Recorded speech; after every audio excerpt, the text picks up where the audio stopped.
Ginusto ko naman yung papunta dito. Walang pumilit sa akin. Ito. So yan. Mobilyaran pa. Diba? So I really don't get it.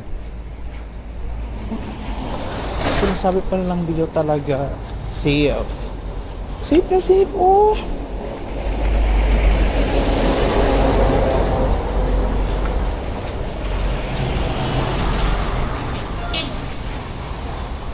Safe na safe, guys.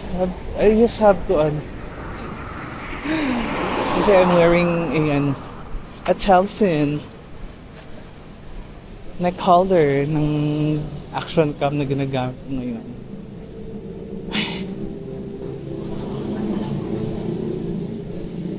Exercise na din to, namunog ko na yung chan ko.